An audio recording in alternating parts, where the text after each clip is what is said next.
Hello, everybody, and welcome back to That Milan podcast. Martino Puccio, Matt Santangelo alongside.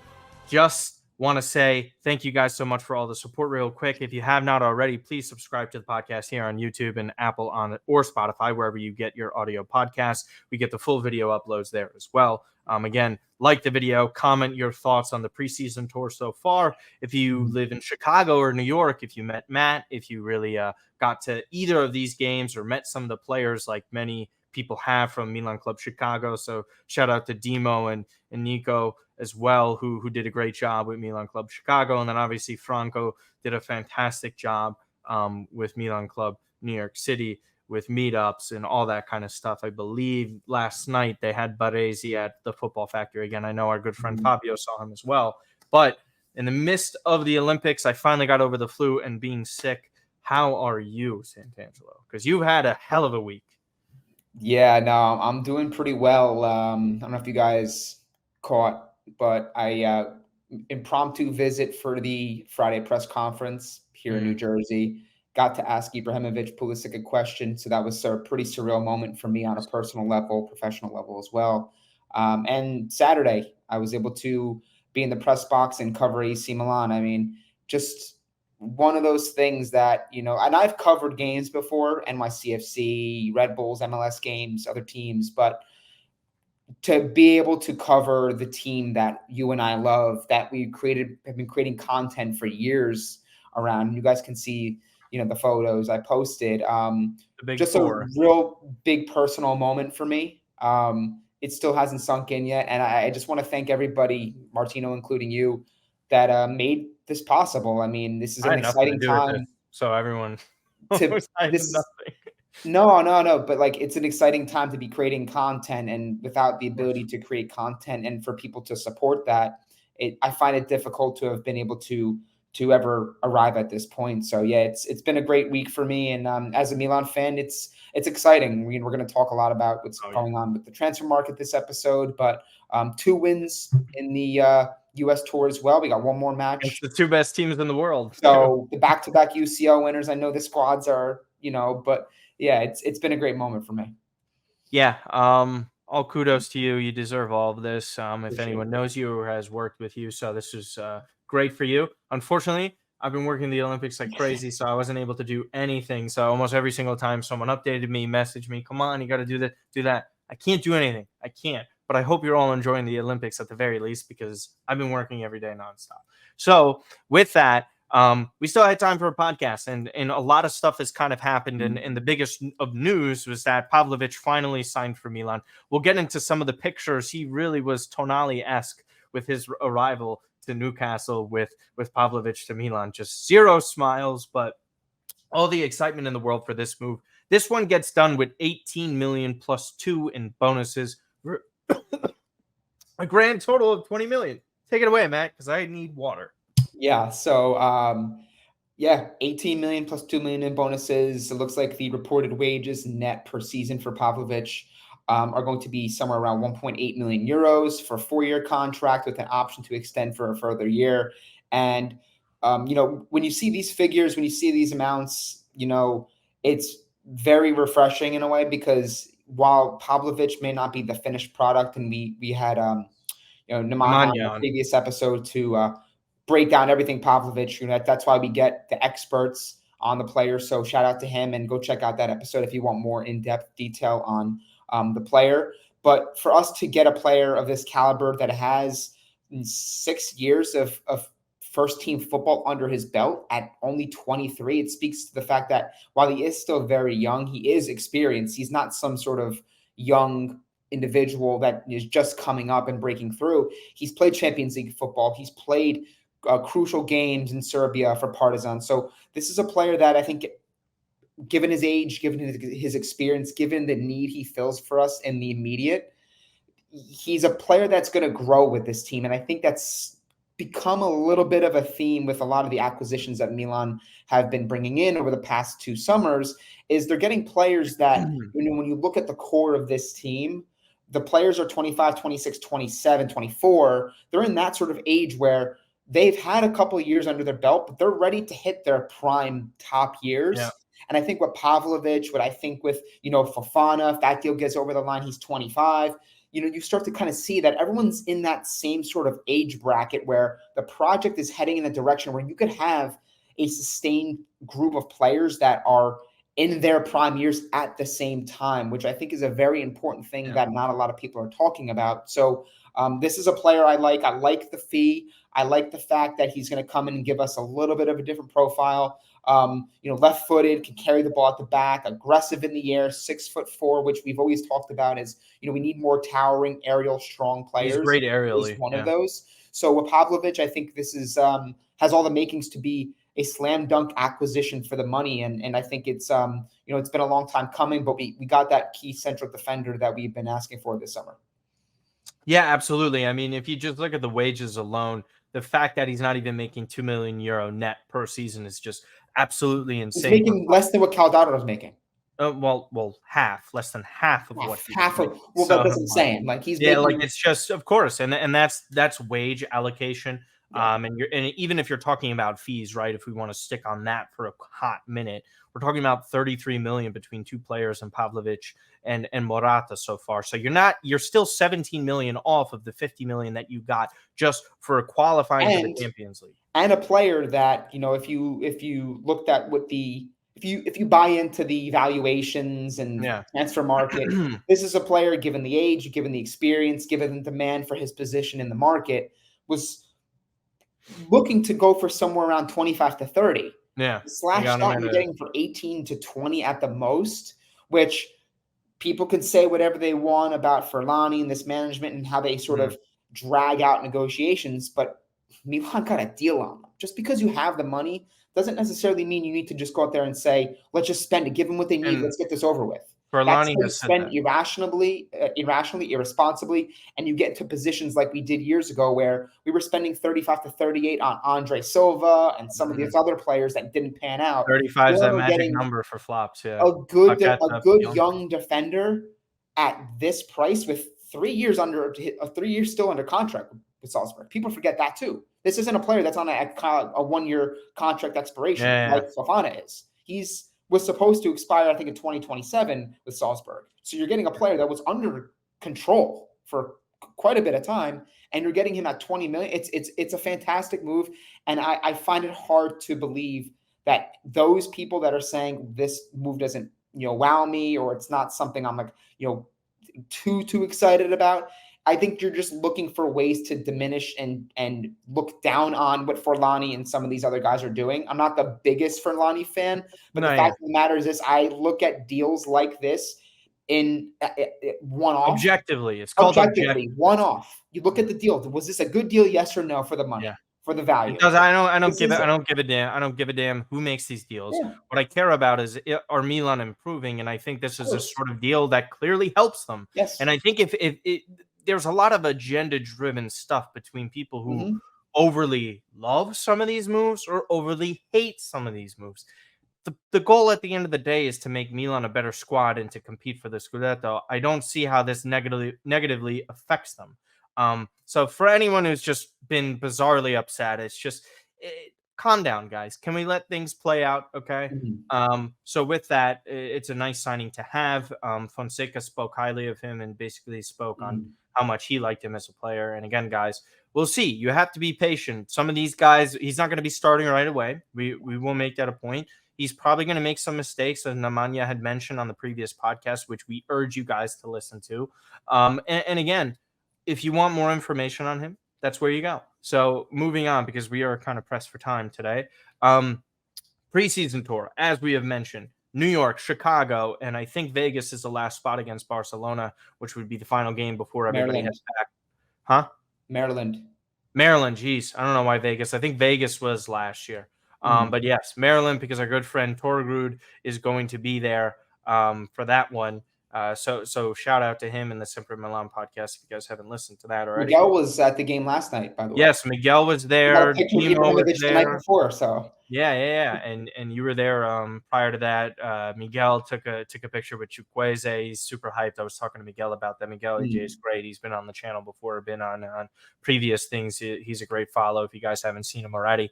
But again, this preseason tour, again, I don't take away from too much of these games. There's certain things that do excite me. There's certain things that, I could really care less about. Overall, don't care about the results. What I do care about is just overall conditioning, to see how some of these players are looking physically. It's great to see a Benacer slim down the way he's looked.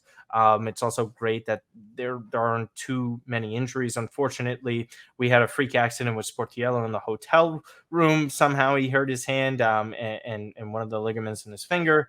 And then again with Florenzi, it's a terrible knee injury where he apparently tore his ACL and meniscus. So he's going to be out probably the entire season. Yassine Adli has been held out with what has been reported as muscular issues. But as far as that goes, there's been strong rumors linking him away to the club, and it doesn't seem like he's in Paulo Fonseca's plans for the future.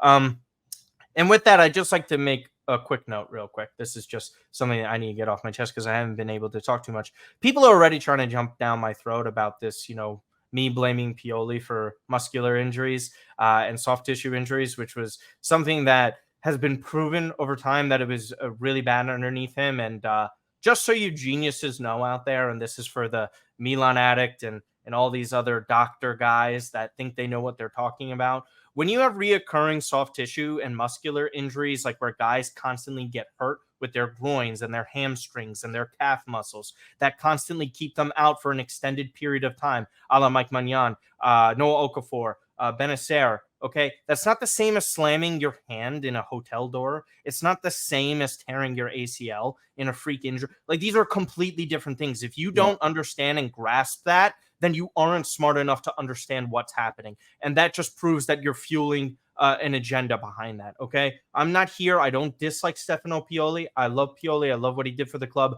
but he had some negatives, and that was one of those big negatives, and I just want to move on from that and address that because people are idiots. And so with that, listen, this game against Manchester City, you were there firsthand. What did you kind of see? I would like to start with Torriani at the back, because this was a very surprise start because of the Sportiello situation. We kind of heard some things about him with the Primavera and some great accounts, Scout 7 Calcio in particular, and all the coverage that Sempre Milan does. But talk about not being scared of the moment, not letting the stage against Manchester City and New York City, just being thrown into a starting 11 like this. Doesn't matter the gravity of the match or the lack thereof.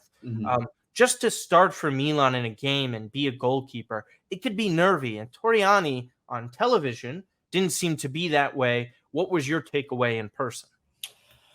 I think that there was a lot of bright spots for the Primavera players on display. Torriani, I think what benefited him was the fact that it was like an unexpected injury to Sportiello, so there was no time to process it, no time to get nervous, no time to feel that pressure. It was Torriani, like, you're starting tomorrow, one of those things, and there's no expectations if he makes a couple blunders or he doesn't look comfortable. Everyone's like, he's a kid. He didn't know he was playing. It's a preseason friendly. Who really cares? They can't really judge him too harshly off this.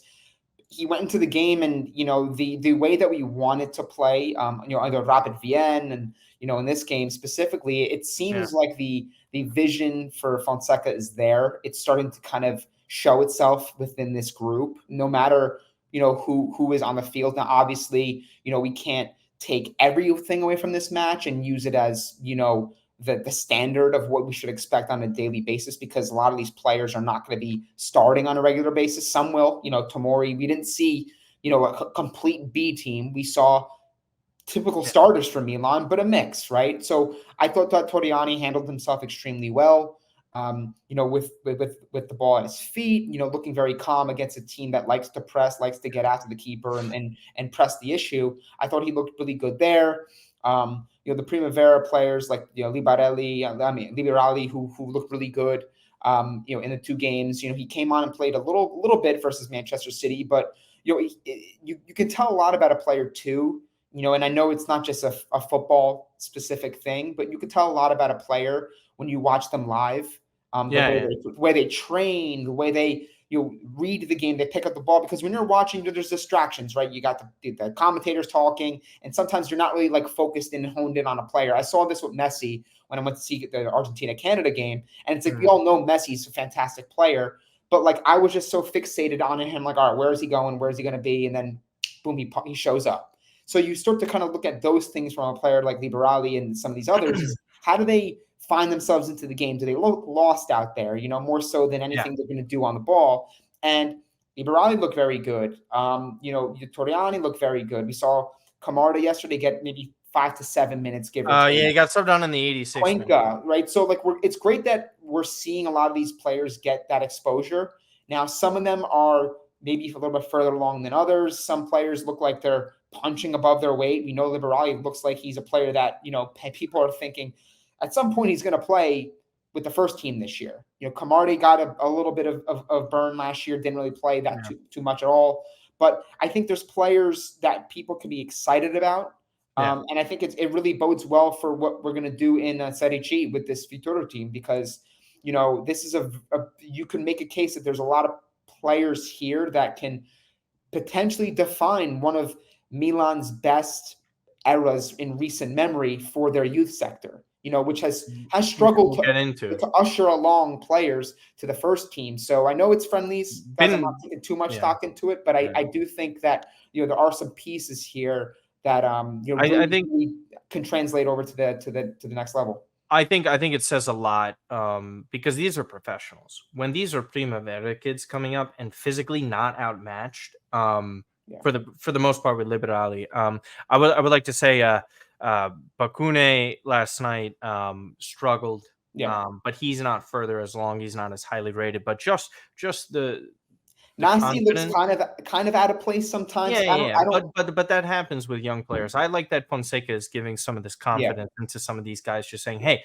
go in there. We have to see what you have. We don't really know right now. I need to make my evaluations as a manager. This is something that Pioli had never done to this extent, to play them like Toriani starting 2 straight matches. I know it's still a little bit of a different situation. We'd like to see that change. Nasty, what about Nasty's playing games Marco too? Nasty, I mean, he had some rough finishes last night against Real Madrid, but just for him to get that goal, even the worst of players, Milan, they haven't had someone come out and produce at the same level as Gigio did when he came out at 16, right? You kind of had some of these mediocre. You had these mediocre sort of products, right? Like Gabbia is okay, Colombo okay, Maldini okay. These are Serie A level players, but they are not of can they play for Milan?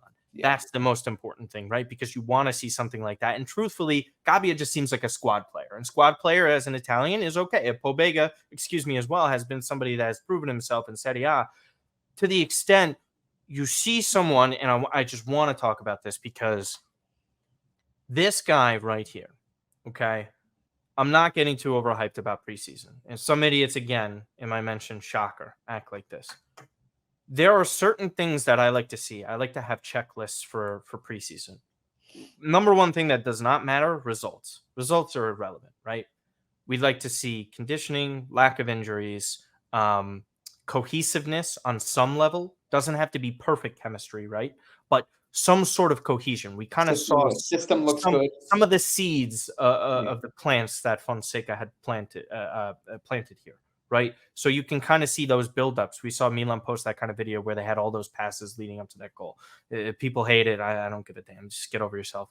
To me, when you see the patience and the strength and the overall awareness that this kid possesses at 17, after he had just dominated internationally at his level, and he signed his first professional contract last year in July of 2023. I'm not getting ahead of myself, but we've seen loads of prospects, loads of Primavera players come up, play, go against professionals, and you're like, maybe not ready. Not just there yet. We saw Camarda, right? When he gets his debut, physically not close at 15, right? But, man, what I saw last night with this is a player that's already stronger than what Brahim Diaz was. And it's not even to fault Brahim Diaz. I think Brahim is a good player. He's even evolving even further. I'm very happy for him. He's a talent, right? He's a good player. Mm-hmm. But Liberali at 17 really commanded. Like when he was toying with Real Madrid for like that 5 to 10 second sequence, and I think you tweeted, you're like, I need to see that. Like, can someone get that? I didn't get my wish. No one sent it to me. Watch it on repeat. It was posted somewhere. But the point is like, he's not scared of it. He's not scared to lose the ball. You see like someone like Hugo Cuenca last night, nervy, losing the ball like that, skying the ball over. Liberali could have had a couple of assists last night. That touch pass to Nasty where he had a poor finish on his left foot, and obviously the assist to Chukwueze, by the way, Chukwueze and Salamakers, kudos to you guys. Look really good this preseason. But Liberali, man, not getting ahead of myself with this, but what I will say is these first team minutes are coming in 2024. I don't believe they're coming in 2025. I think there's a strong possibility that he gets his professional debut prior to that, because the good idea and good plan to play these guys physically in Serie C, get more experience. That's why Fonseca was saying that about Colombo. But my overall point here is Liberali has proven now that he is much, much closer to first team professional Serie A Milan football than probably any of us thought, for the most part. Shout out, Ahmed wanted me to shout him out, so I'll shout him out because he's trying to ride this wave of the Liberali Foundation. Ahmed's a great guy. But my guy, Iago, in 2022, said he thought he was a phenomenal talent. So I just have to give that shout out there. But Matt, there is just sometimes, we like to shout out to Napoli Sansone, but eye test passing for Liberali, correct? Liberali is passing the eye test. And I think that, look, along with him, you have Camarda and you have players that are playing further up the pitch, playing luxury type positions, which I think is the difference between them and, the players you mentioned. You had Locatelli in the midfield, you had Calabria at the fullback, you have Gabbia, central defense, Paul Bega, Gigi Donnarumma in goal. But having players that are further up the pitch and playing positions that can make a real impact in the final third. I mean, if you have Camarda as your premier goal scorer in a handful of years, and he's coming up, and you have a guy like Liberali who's on that same wavelength with him, having played all these years with them and having success internationally for Italy, and he's able to be that sort of creative playmaker. I mean, Milan are sitting pretty, aren't they? Because I think that, how many times have we talked about they need to get a striker? They need to get a number 10. There's potential here that, as I just mentioned, of Milan having this sort of renaissance era for their youth team, which is not something we've seen over the years, but which is a main goal and one of the main goals with having their own team in Serie C. I think that this can be a pipeline for players like Liberali, Camarda to come through and maybe make an impact sooner than many had anticipated. So a real positive moment to see a player like Liberali, wow. And, when the whole conversation is so surrounding Camarda, and for good reason, Liberali's been without question the standout player of Milan's youth these two games. And I think that, the beauty about it, Martino, is Fonseca's a manager that really is youth focused, is pro youth integration. And it wouldn't surprise me if this player is simply outperforming what he needs and he's simply playing too good to be left in Serie C. I mean, I'm not saying he's going to start the year, of course, with the first team. I'm not saying the plan is to send them there. Yeah. But there's a real possibility that this kid's further along than many expected. And now all of a sudden Fonseca's in a position where he's like, this kid's got to be called up. He's ready. The players hit their form and they're not their peak, but they hit the ground running at different ages. Sometimes it's 21. Sometimes for strikers, hey, 25, 26, they have that breakout year. Other players, if you can play, I don't care what age you are. Yeah, we saw it with Gigio. We've seen it with Lamine Yamal. We've seen it with so many players.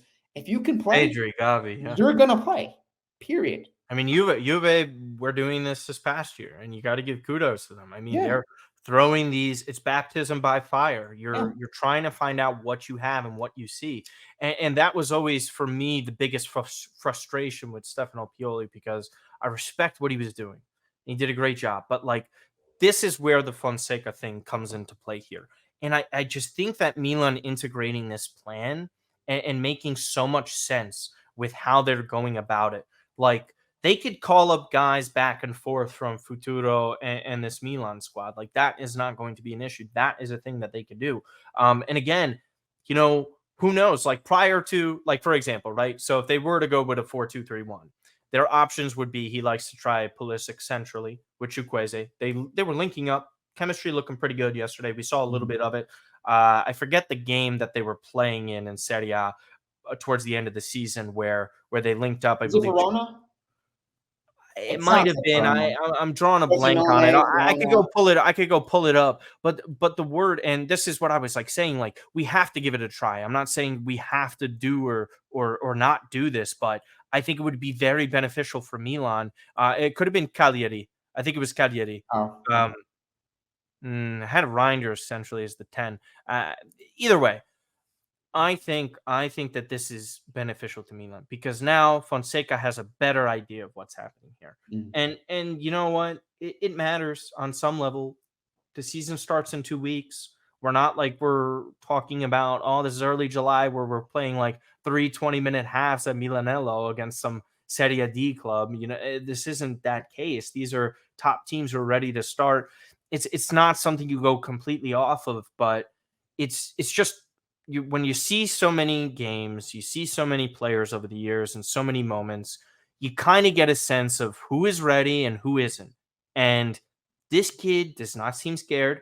I think we're ultimately going to see a situation where if Milan don't kind of get these signings within the next week or two by the Torino match, for example, you could see Liberali in the first team. If not, and these windows go down, these signings happen earlier, then you probably see him go to Futuro. But I don't think it's completely out of the question he's within the squad in the first match just because of how things are going within the transfer market. We'll ultimately get there and talk about that. I do want to talk about a couple of more players that we kind of saw here. Hugo Cuenca, we saw flashes with him. I think it was nice to see him sort of get this debut. He's had so many injury issues just in general for him. You saw the flashiness on the ball. Just a real physical specimen at 19. The giveaway was poor. We heard Tomori screaming. We could read his lips there. He didn't need John Boy for that. He was frustrated, and rightfully so. And that's kind of the thing that you see within the moment where, okay, kid makes a mistake, something that he's probably, and you hope he's not going to commit again.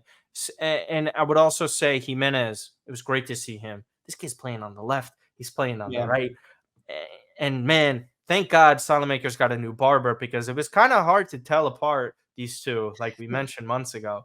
But Jimenez is someone that's super interesting. Zlatan had commented on him and how he's going to have a role with the first team this season. I think he's one of those players that's going to be eased in at either fullback position as the season goes on because he was ready for professional minutes. It's why he left Real Madrid. He didn't really like the opportunities that he would have potentially have gotten there or lack thereof. So to just see that with him, again, man, it's exciting. I think the most exciting part about where this Milan squad is how much better all these young players can get. Musa, Jimenez. We'll see what happens with Camarda, Liberali. I mean, Cuenca probably going in on loan. We're going to have Colombo on loan as well. There's just so many pieces here that are young, and you mentioned those ages earlier, that they have so much room to grow. Which sort of player kind of stood out to you last night outside of Liberali, would you say? I think Musa. There's an Okay. intriguing.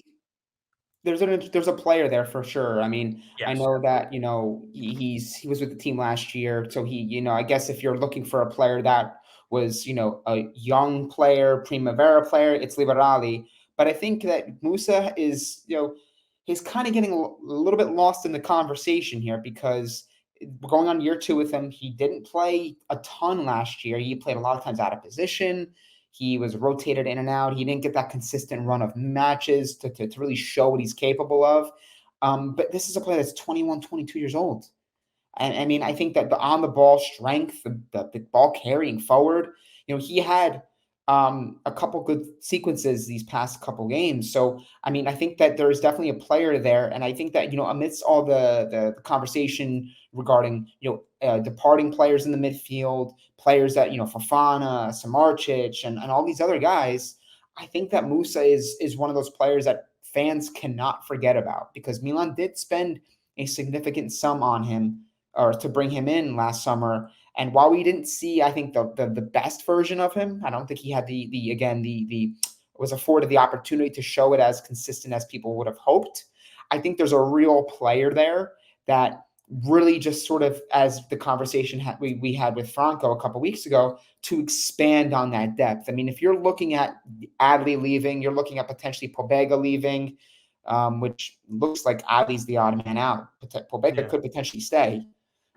Which is I crazy. think that has to do with like Italian For the players lists and stuff like that. But Musa might be one of the last guys in that pecking order. So that speaks to a little bit to the amount of strength that Milan have in the midfield. If they're able to even get Ismail Benacer, which is another player that's looked pretty good these 2 games as far as his fitness, his conditioning, his ball retention, recoveries, he looks fit. There's something about it. I don't have the guy's weight. I don't have the pulse on, how he's feeling, the amount of space and ground he's covered. But just watching him, he looks better. He looks healthier. He looks fresher. And I know that he had the injury issues. He, had the period last year we went with Ramadan. He, that takes a toll on players. And it's tough to kind of pick up a season when you're months out. And all of a sudden, it's like, hey, I got a month and a half left. I got to start playing my good football now. It's tough to get back in there. So I think that if Milan somehow do keep Ismail Benacer and you have Musa, I think those are 2 players that I think amidst all the conversation and excitement around these 2 wins that we've had, that in the midfield, you feel like you're pretty well covered with your depth here. Yeah. Musa, again, you just see the physical abilities, like you mentioned, and if he just does a better job of ball retention, smarter passes, I mean, the ceiling is decision making. Yeah, sometimes he gets a little too the final third decision making. The passes aren't crisp on counterattacks. This is still a player under work. I think the potential is there, but I still think he has a lot of work to do, and that's not necessarily a bad thing to say. I just think, where he's at in his game, sure, he has a lot of experience, and you maybe would have wanted him a little bit further along, but there is something there. And if he could progress this year, it'd be huge for Milan, because with that experience also comes, better decision making, because you've been there, you've done the wrong things. Now you know not what to do, and I think that's very important for him. So moving on to sort of this exodus of a couple of players, Colombo gets his brace in front of Mr. Sant'Angelo, and he packs his bags for Empoli along with Daniel Maldini. So Daniel Maldini, the reported fee is super low, if not free, with a 50% resale.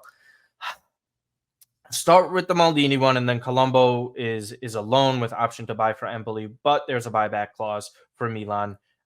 So that's nice to see, at least there.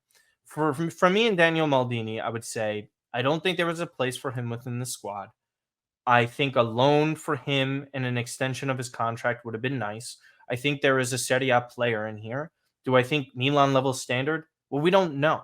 He wasn't playing enough wherever he was prior to, right? He was at Empoli, didn't work out, went to Monza, showed flashes at Monza, playing well at Monza. Too. So he plays, he's playing. So for him to kind of get that sort of, it's not necessarily continuity, because Palladino is no longer there. He's at Fiorentina. So that'll be a little bit of an adjustment for him. Ultimately, don't love that deal because there was nothing. But again, there's 1 year left. What are you really kind of going to do? To me, I'm not making any excuses here for Furlani and them. I think there should have been some sort of fee coming that way and a buyback, because this is a Maldini. So like that matters. If the guy's good enough and he can contribute, I think you have to have a Maldini in the team, whether or not his role is significant or not. And as for Colombo, listen, I've said this all along, and Fonseca mentioned this as well. There aren't that many minutes to be had in this team for him. And a player like him has to go out and play. And the best place for him to go and play is within the league. And listen, it's not a guarantee he starts at Empoli. Some of these clubs like to start elder statesmen. But Colombo's been on loan a couple of times now, right? He's shown flashes. He's physically strong. He may not be the quickest. That kind of hurts him. But he has a poacher's ability. And he has a rocket of a left foot when he connects. I think for Colombo and his development, going on loan is imperative for him. And I think with a move to Empoli, Colombo can shine, and I think he can do something positive there for him in his career, and ultimately help out Milan in in ways that we could see him as a third striker in the future. For me, I think I'm okay with these moves. Would have liked it a little bit differently for Maldini. What are your thoughts? Yeah, I mean, I think with Maldini, it's interesting because I think that, you take away the name if his name was Daniel Craig, right? And I don't think anyone would be up in arms. They haven't really played him. He scored one goal for us. I think it was the header against Spezia in the Scudetto winning season. So the guy's a Scudetto, you can say that. Yeah, I think it would have been great for him to move for a fee. This was a player that was on loan at Monza, as you mentioned. He scored 4 goals in the second half of the season, I think in 12 appearances. So there is promise there. Rafael Leao has always spoken very highly of him when asked, like, who's the most impressive player or who's a player that's in this team that maybe people don't talk about, but that you're really impressed with. And he always said Daniel Maldini. This was a couple years ago. Now, as I just mentioned, some players take off a little bit later than others. Sometimes it's 17, sometimes it's 24, sometimes it's 21. Maldini can be that type of player because I think there's ability there. I think that, to your point, there's a Serie A quality player there. So for us not to get a fee for him is a little bit disappointing. But this does seem, and this just dawned on me, this is something I thought about as you were speaking. It feels like this can be a little bit of like a Brescianini type situation where you're like, oh, we get 50% of a deal? Oh, nice. Because I think Milan get 50% of a Brescianini, and Correct. They do. They get 50% of the resale. Yeah. Looks like he's going from Frosinone to Napoli. Brescianini So was another Milan youth 10 product. million? Is it like 10 million the fee? 10 million the fee, so Milan would be getting the 5. So So like it seems 5 like million for him. Simic adds up. it seems like it could be one of those types of situations with Daniel. So wish him the best. I hope he gets a lot of opportunity under Alessandro Nesta. A little bit of a full circle moment there. Nesta was, an understudy under Paolo Maldini as a young defender. And all of a sudden now Nesta's his coach at Monza, with obviously Galliani still involved there, who just recently turned, I think, 80, 81. So Galliani's still doing his things. that's something Didn't they to just keep an sign eye on. Taylor? I think they signed Navas as well. So that's like, Yeah. I saw the Navas They signed some deal. pretty intriguing players. So we'll see Galliani there. And then always has. Colombo, it's, I think it's the typical move. I think that, he's been on Lecce, he's been at this club and that club. He Lecce stays was in a Serie bad. A. You knew he wasn't going to go outside of Italy. You knew that. So the fact that Milan got to loan him out, there's an option there. If the guy scores 7 to 8 goals, there's a good chance that Empoli pick that up, and Milan are protected on the back end if they are so inclined to get that buyback clause, which, to be honest, they probably won't. But I think it's pretty fair. Fonseca spoke about it in the presser, regarding the room. Colombo had a brace. He looked pretty good. 2 identical goals in terms of where he was located in the box and his connection to Chukwueze in that City game. So the fact of the matter is this, is that you have Jovic, who might stay, might not. He might stay for another year. They had that option picked up. You have Morata, who just came in. There's talks of Tammy Abraham. There's no minutes for Colombo. That's the truth of the matter. So for him to go on loan is fine. I just, again, the Maldini situation, it's like you'd like to have gotten a little bit of compensation there. But I think at this point, look, Milan are in a position where they have a lot of players. They got to shed weight. If you can get nominal fees for several guys and it adds up, maybe that's an additional player on the back end of the market towards the end of the month. So I can't complain too much. I think if Milan can fill their needs on the buying side, I don't think anyone's going to be, hooting and hollering over, we should have got 2 million for Daniel Maldini. I don't think anyone's going to be. Oh, well, of course they are. They are. I've heard them. I've read it. They're angry. They don't like management. They just don't like management. That's all it is. And you know what? You could have your opinions. It's fine. I'm not here to defend anyone, defend management, like people assume. But guys, it's not FIFA as well. You're just not going to get everything that you want. Unfortunately, I think a very big gripe that I think people are fair and okay to have is the one with Simic. So with other players, as we wind down here for the last few minutes, I think we had a question or two, but more players to leave. Florenzi is out the window now with his injury. It's kind of, to me, players like Adli, players like Jovic. To me, those two, I question their positions. We've seen Jovic linked to Fenerbahce, to Mourinho. We've seen them try and add him in a swap with cash for Tammy, has been a rumor. Roma don't want him. Not sure Fenerbahce have come to even make a sensible offer, but I don't think Milan are going to sell Jovic prior to knowing if they could bring in another striker. I think one striker needs to come in, and then they're okay with Jovic going. Those two, fullback Pavlović, Origi, those have been left the back. latest link for him. Say again? Ipswich, I think I saw is the latest link for. Yeah, it's going to be another thing. It's going to be another look. All these guys, just to chime in here, a lot of the players that we mentioned, Adley's going to go for a couple million. Salamakers, if he does stay, I think that there's a real good chance that he might just miss the cut, because I think that Fonseca spoke very highly of him, and he seems to like him, and he could be one of those guys that's like, let's keep him on the team. That's, to me, unless the offer is 15 to 20 million, I think that he stays. But Ballatore is gone, Adley's gone. I think Jovic. Does Jovic take a third string role? Does he really? Do Milan really vision? He's getting paid very little. The way he is a third striker, but you have Okafor. The way Francesco Camarda was coming along physically, and what I saw last night, what he still has to prove Serie C.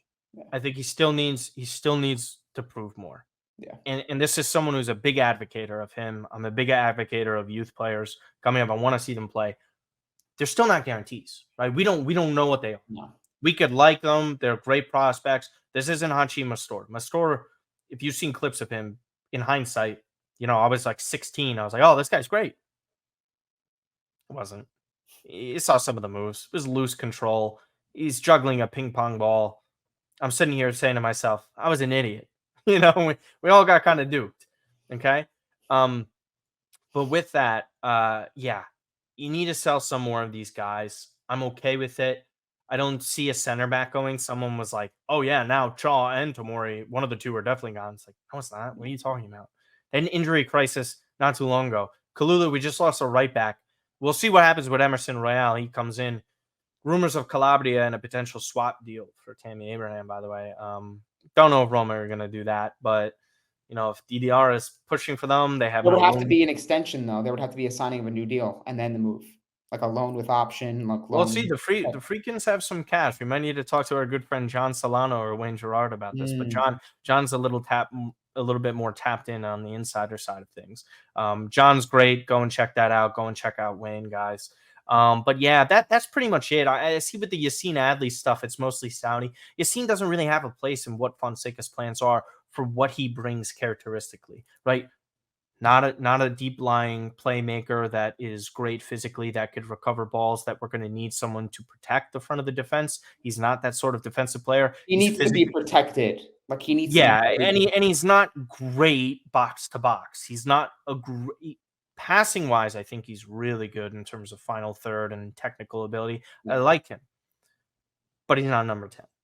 We know that, right? Because the number 10 in a system like this, in a pressing system, you have to run a lot, you have to recover, but he's not that. So with that, you don't really have a place for him. Saudi was interested. We don't know what's going to happen. The number was 14 million. If he ends up accepting something from Saudi, I think he might end up being a Bundesliga player. Wouldn't shock me. Or back to France. Listen, 14 is great. I like Adley, fan favorite. I enjoy him.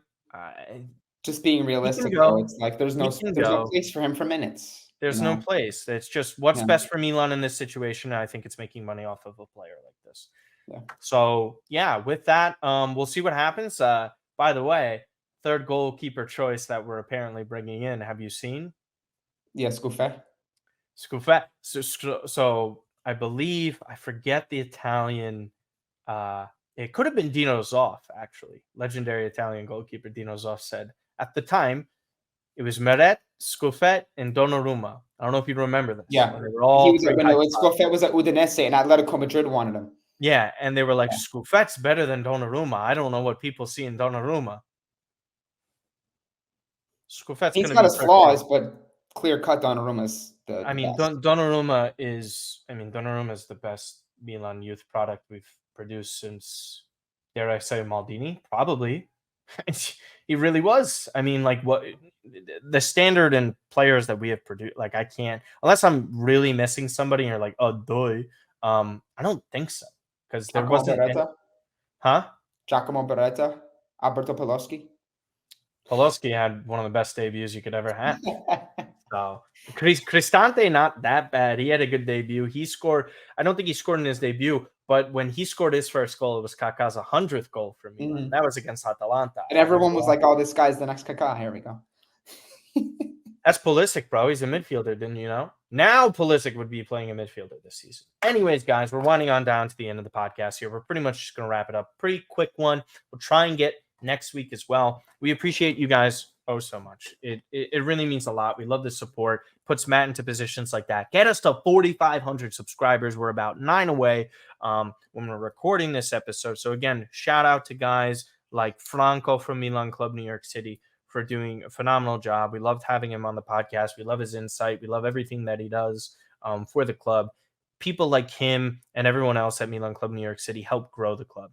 And it's just great making connections with people like that. And again, subscribe to us here and subscribe on Apple, Spotify, That Milan Podcast. Follow us on Twitter at That Milan Pod. We're really growing there. It's been a lot of fun. I'd also have to say as well, shout out to Football Kush, our boy, growing exponentially, well-deserved. Sempre Milan and our guys with Ali and Torgrud and Matty when he comes back from his summer vacation. Lazy bum he is. What else? Obviously, you can't forget Milan Weekly Podcast with Vinny and Steve and Jan, and Presidente, another great friend from Milan Club Montreal. We would also like to say a shout out to Coast to Coast with Fabio and Gio. Fabio having the time of his life, meeting Baresi on multiple occasions, and making his debut on the Milan channel, Milan social media. Yeah, his acting skills, man. He might have he's unbelievable in Hollywood, man. Fabio's got energy that I don't know where he gets. I'm so looking forward to the first halftime spaces, man. I know. Well, we'll see if that. Well, you're probably gonna have to be running them for the foreseeable future. I'll see how many updates I get for Milan games. But again, with that Milan Lab, shout out to them as well. Shout out to Max and Gino and what they do with their pod. I believe it's MLM. I usually mess it up, guys. But again, you guys are awesome. We really appreciate you and all your insight and how kind you are as people. Am I missing another podcast? I don't believe so. But quick shout out to, just even if it's not Milan related, Uncle Sharma does a great job for Inter. Sharma's I know we hate Inter. You know, it's natural, but he does a great job. Inter. Roma Press, John. I've actually listened to Roma Press and Sempre Milan quite a bit. They're two of my rotation podcasts while I'm at work on my desk. Just because I like to see like different perspective. Like we're so lost and caught up in like what's going on with Milan, but that I always like to hear like, well, what about Roma or what about this team? So shout out to a lot of the other club content creators that are doing phenomenal work. Yeah, absolutely, and I really just appreciate everyone. Kicks and picks, which you're heading to in a handful of minutes here. 10 minutes. Diani, Steve, Scotty P. Scotty's the best. Scotty doesn't say anything and he'll just drop great picks. Good guy as well. And shout out Angelo Zara as well. Zara is such a dude. Talking about one of the nicest people you'll ever meet, Angelo Zara. He came on the channel last year for Milan preview, and we were doing a little betting stuff. I don't believe you were able to make that episode. But again, guys, really appreciate all of you. Exciting times for Milan. Be positive. Whether you like the management, dislike the management, like ownership, dislike it, it doesn't matter. What matters now is the chase for number 20. It's a fresh start to the season. Everyone starts on 0 points. And hey, maybe Milan actually get a result in a derby this year. You have to stay positive, and that's what matters. And that's coming from someone who's a nihilist. So with that, Santangelo, plug your social medias. Follow me on Twitter at Twitter X. What are you still calling it these days? I call it Twitter. It's always Twitter. At Matt_Santangelo. I've been putting out a lot of content lately for Milan Reports. Have a couple articles I'm working on, so go check out those as well. And as always, thank you guys for the support. As I mentioned, I'm not able to get to the opportunity and get to cover Milan and to be there on site without you guys. So thank you. Yes. Oh, and I'm an idiot. I forget my own news. Yes. Finally, I'll be going to San Siro. The designated date right now, October 20th. We'll see.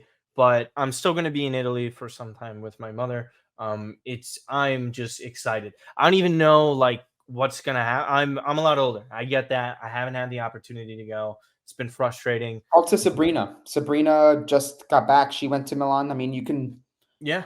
you can kind of get some ideas from her. Well, no, yeah. Oh, I've talked to loads of people. People just reach out because they're just. I feel like a lot of people. It's pretty funny. People are excited for me, which is great, and that's just the overall Milan community because you guys Yeah. are also great.